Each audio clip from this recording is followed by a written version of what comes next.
These are the 5 steps that you need to know for buying a home in 2024. Write these down. It's find an agent, find a lender, see as many homes as possible, make an offer, and get your offer accepted. I'm gonna put those in the timestamps below so you can skip to the part that most interests you. Anyway, let's get into finding an agent. Finding an agent is also helpful for the next step, finding a lender, because agents like me know good lenders in the area. They can always recommend you because they have experience with the home buying process and they have experts. That means I recommend you find an agent that you know, like, and trust. That could be me, and that could be an agent that's been in the business for 30 years.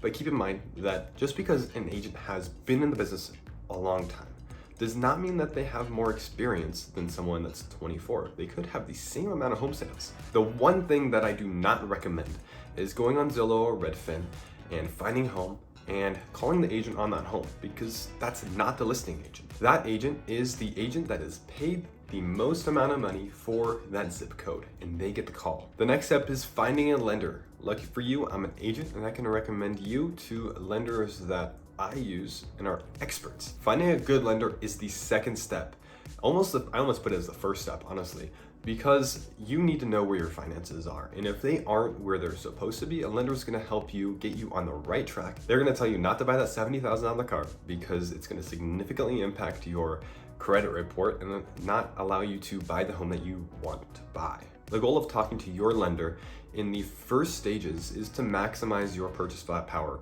and see which homes that you can actually see. So when you're on the next step, which is seeing as many homes as possible, and you want to see as many homes as possible because you want to whittle down what finishes you love and what you're not willing to compromise on. Some people in this process take 3 days to find the home that they love, and some people take 3 months. It depends on how many homes you see, how often you see them, and what you're willing to compromise and not compromise on.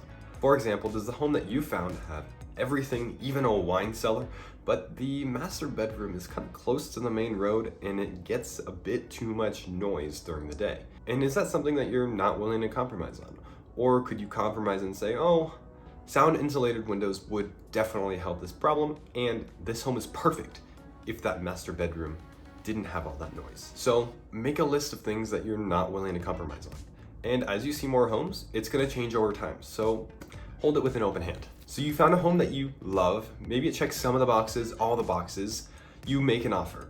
And no, this doesn't cost anything. An agent's gonna guide you through this process so you get the best deal. They're going to negotiate the price based on what you're able to pay for you. Step 5, offer accepted. Congratulations. Now, this doesn't necessarily mean that you're gonna own this home. Most offers fall through during the inspection phase. That's the most critical phase, because let's say your non-negotiable was having a 5-year-old roof, and during the inspection phase, we find out that the roof is 20 years old, and the sellers aren't willing to compromise. If you've made it through the home buying process, odds are you've made it into your home. You've moved in. Congratulations. Now, if you have any other questions about home buying process, please put them in the comments. I'll answer them. And as always, thank you so much for watching, and I'll see you in the next one tomorrow.